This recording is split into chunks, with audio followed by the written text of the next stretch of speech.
El día de mi boda, caminé hacia el altar sin mi padre. No porque yo quisiera hacerlo así.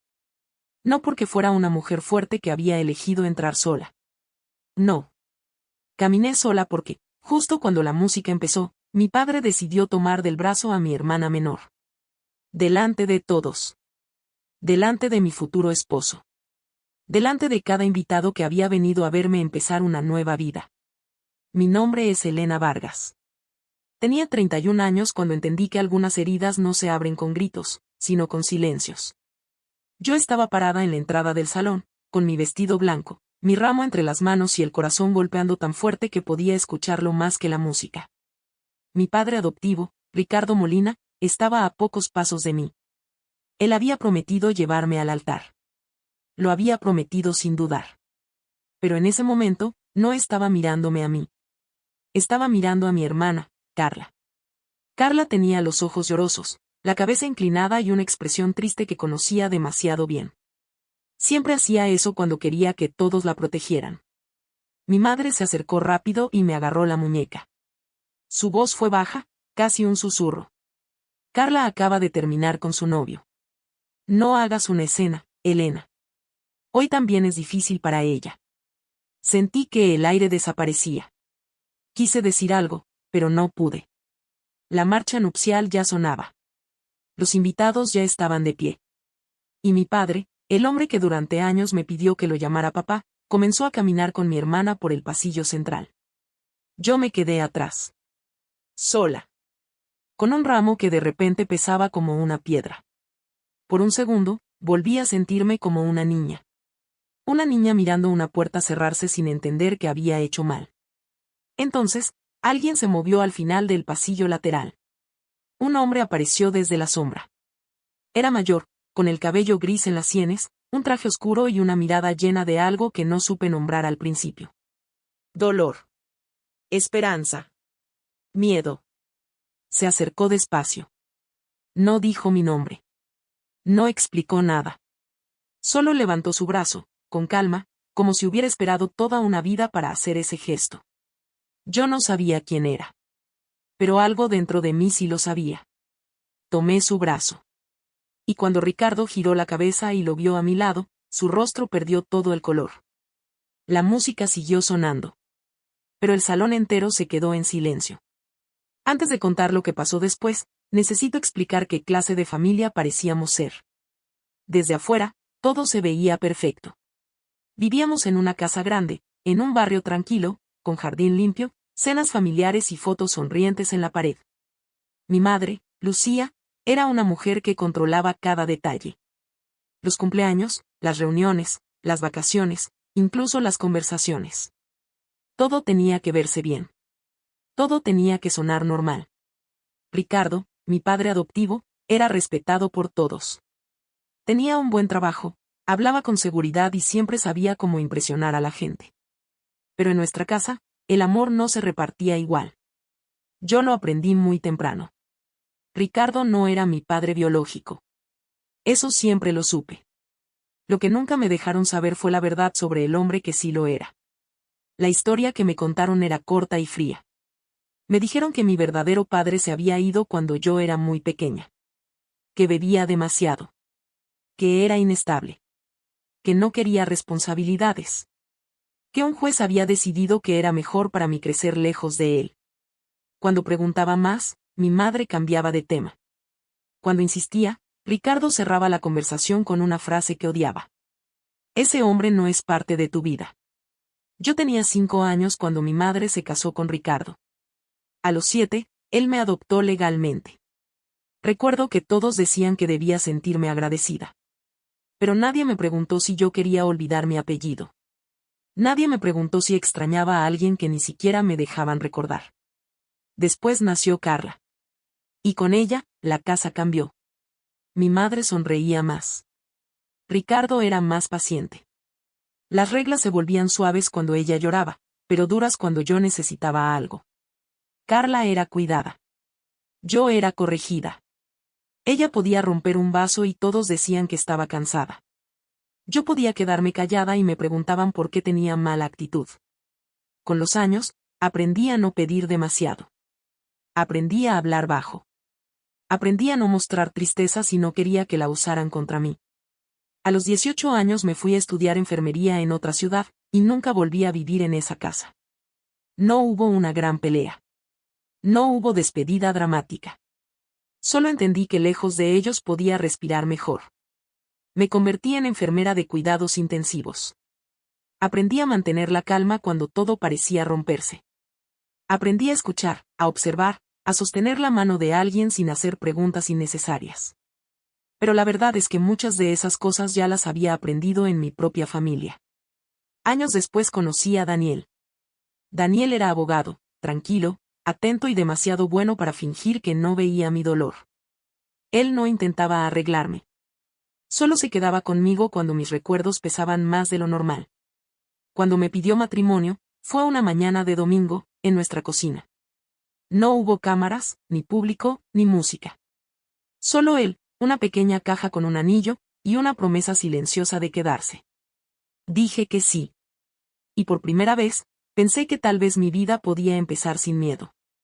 Pero cuando comenzó la planificación de la boda, mi familia volvió a entrar con fuerza. Mi madre quería decidir la decoración. Carla quería elegir los vestidos. Ricardo ofreció pagar parte del salón, pero pronto entendí que su ayuda tenía precio. Quería opinión en todo. La comida. La música. La lista de invitados. Hasta el orden de la ceremonia. Yo cedí en muchas cosas, porque estaba acostumbrada a comprar paz con silencio. Pero hubo algo que no quise soltar. Le pedí a Ricardo que me llevara al altar. Él aceptó. Sin pausa. Sin duda.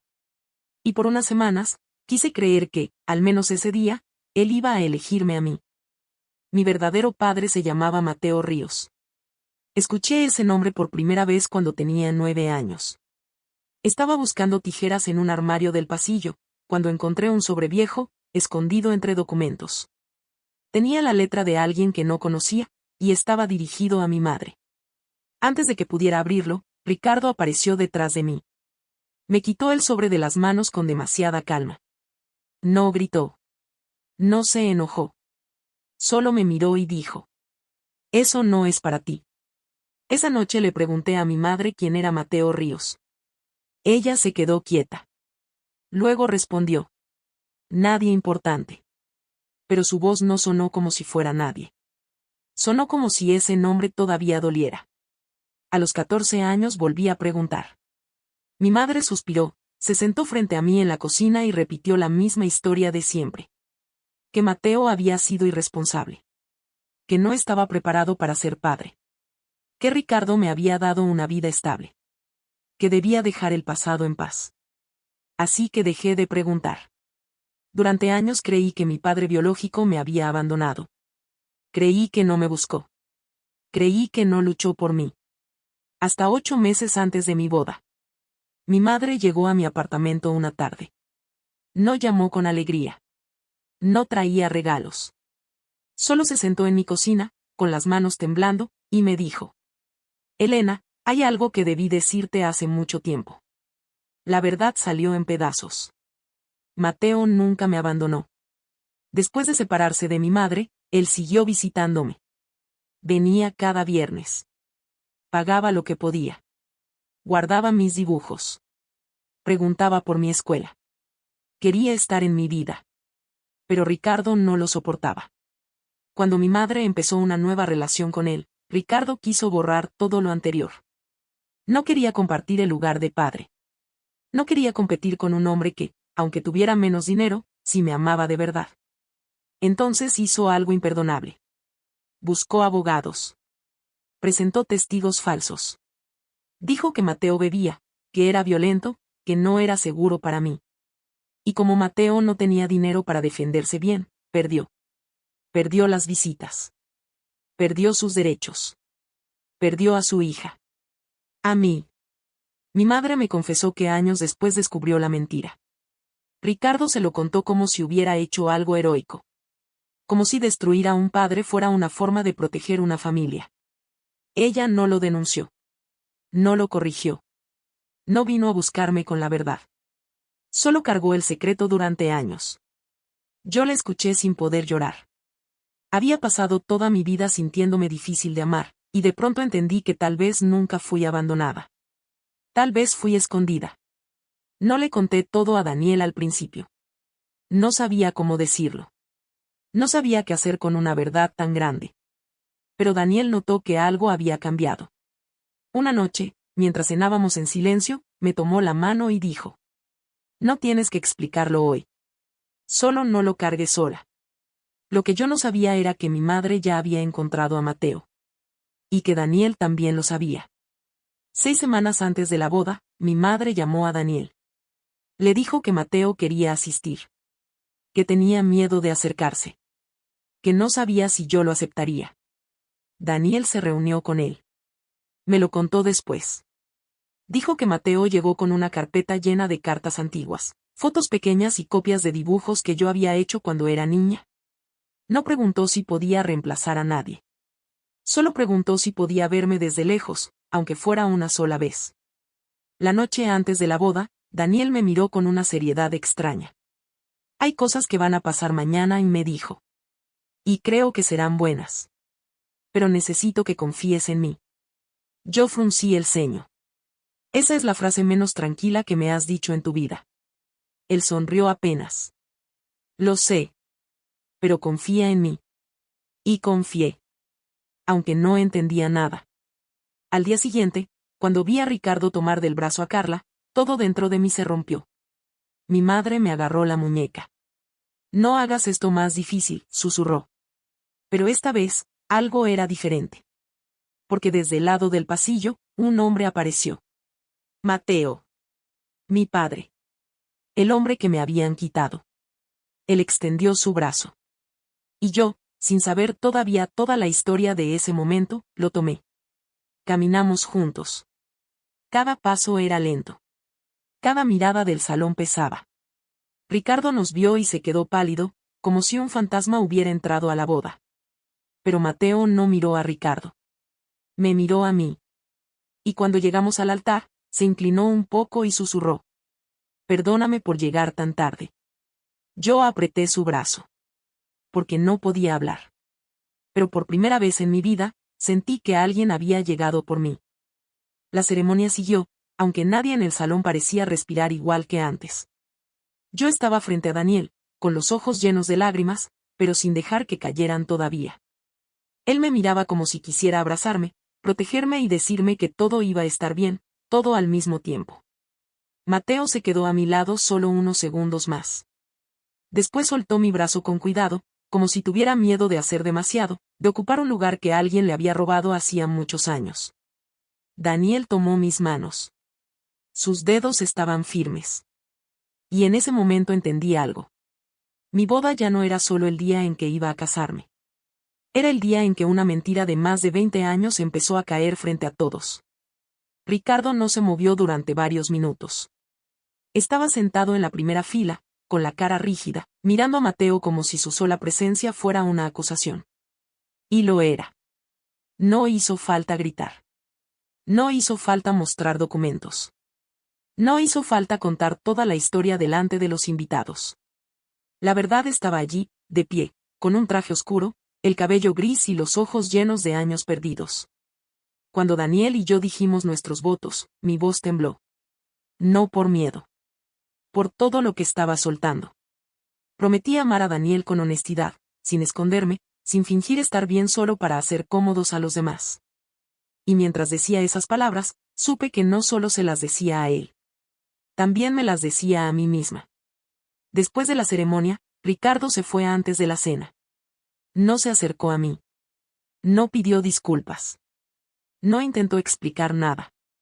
Solo tomó su abrigo y salió del salón con la misma frialdad con la que había controlado mi vida durante años. Carla lloró en una mesa, pero esta vez nadie corrió hacia ella de inmediato. Mi madre se quedó sentada, mirando sus manos. Luego se levantó y caminó hacia Mateo. Yo los vi desde lejos.